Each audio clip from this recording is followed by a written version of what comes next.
you viewers for joining us today. My name is Zainab, your host for this show. And today we have an esteemed guest, Professor Isah, Mshelgaru, Department of Housing, ABU Zaria. Today he will be talking about various topics on what is going on in the nation right now. He'll be sharing his views with us, so kindly stay tuned and we'll be right back. Okay, so welcome, Professor. Thank you for joining us and giving us your time.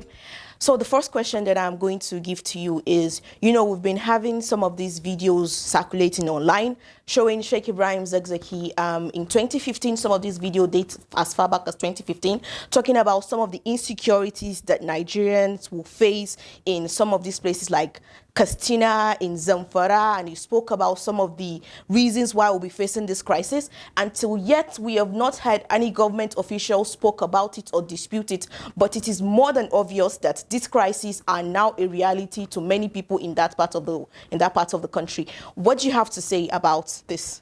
An answer to your question, it goes like this. One, we know that Sheikh Ibrahim Yakubu Zakzaki, the leader of the Islamic movement in Nigeria, has the ability to understand what is going on within the Nigerian politics, and is always ready to interpret and understand exactly what the government is doing and the direction the politics is taking.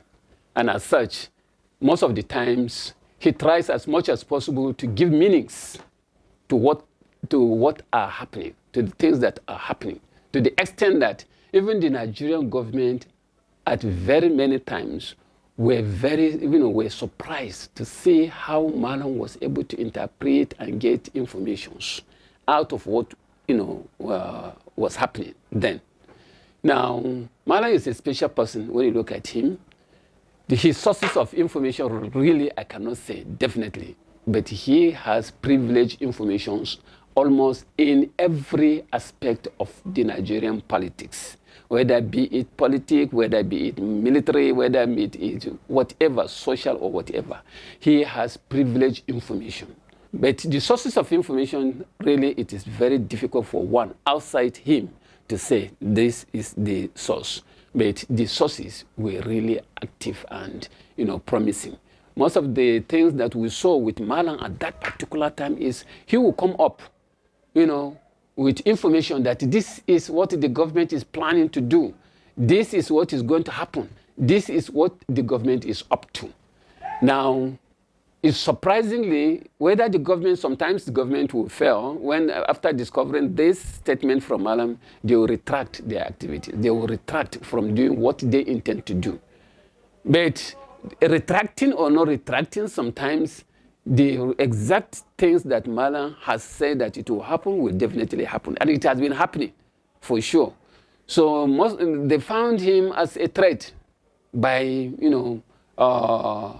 by revealing their plans whenever they have serious, criminal, I don't know, I can call it criminal plans against the Islamic movement. And some of these things are directly will affect the Islamic movement or will affect the community. Okay, as the government planning, or sometimes it's even not the government, but through the government plan from outside. But the real information will come to Malam, and Malam will have the privilege to receive this knowledge and disseminate it into the society to tell people this is what the government is going to do and this is what is going to happen, and therefore people should get ready. Okay, I can give you examples. One of the examples, Malam right from the beginning has told us that they were planning to start issue of Boko Haram here in Nigeria. Another one is when they started creating insurgencies or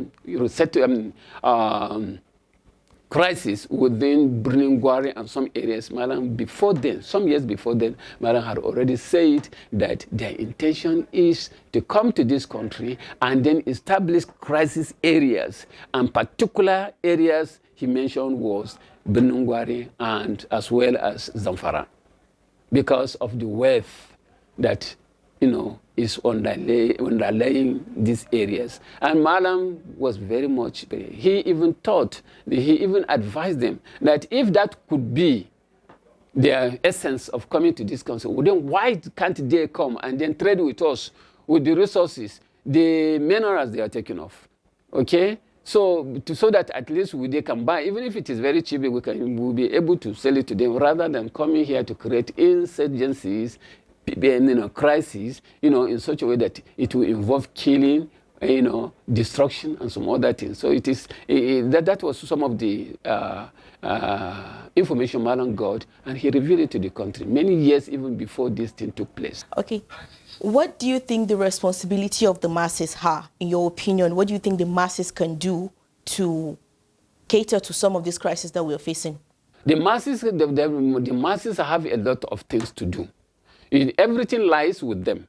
Some people will tell you that, yes, it is for national development or for national progress, the masses have their own role and the leadership have their own role. Yes, it is true.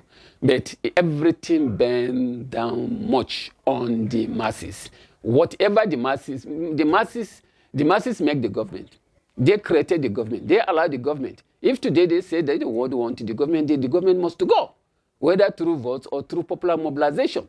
So it is the same thing, whether democracy is all about number.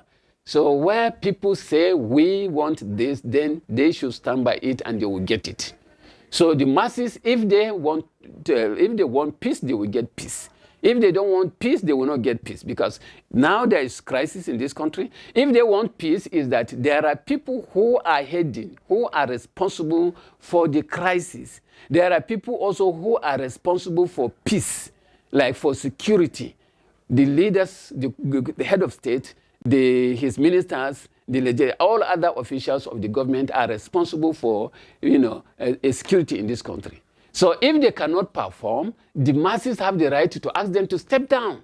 So, Professor, we find out that during protest, most especially when people come out to protest certain issue and they're out, once they are going back or the protest is about to end, then we have security forces attacking them. What do you have to say about this? When they come out, the police and other security agents will attack them, yes, and kill them. Yes, this is exactly what is happening. It happened even in Iraq, it happened in Syria, it happened in Bahrain and some other countries. Yes, that is the road.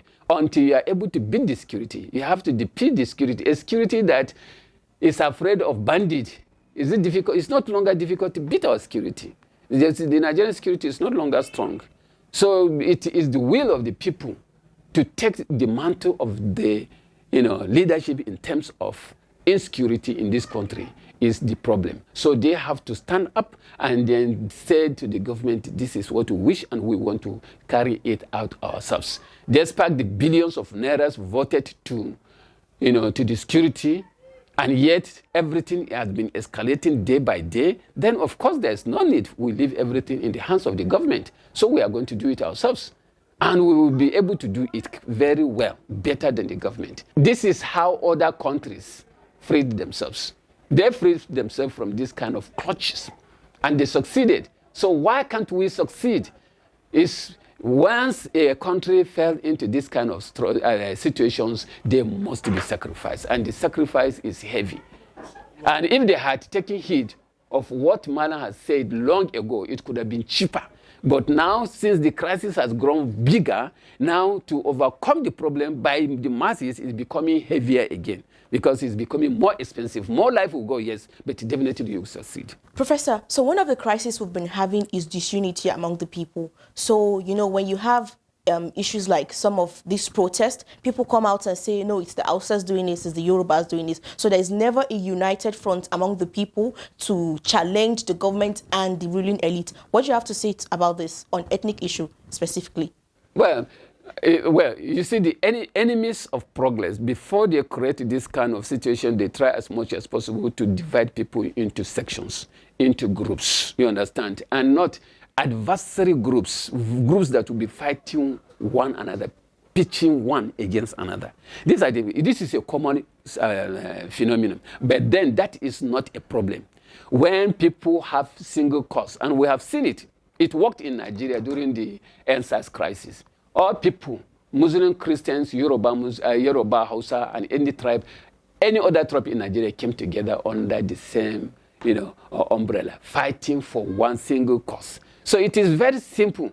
It is only when the cause is not clear that you see people are talking that I'm a Muslim, I'm a Christian, or I am a Hausa man and the other man is a Yoruba man. But if you have a clear, objective, there is no. But I always emphasize that the NSIS, crime protest was a very clear example. It's an indication that yes, Nigerians can unite and fight for a single cause and succeed. Thank you so very much, Professor, for giving us your time and your thoughts and contribution, your thoughts on some of these issues. We hope that next time when we invite you, you'll be able to respond to our call. Thank you so very much.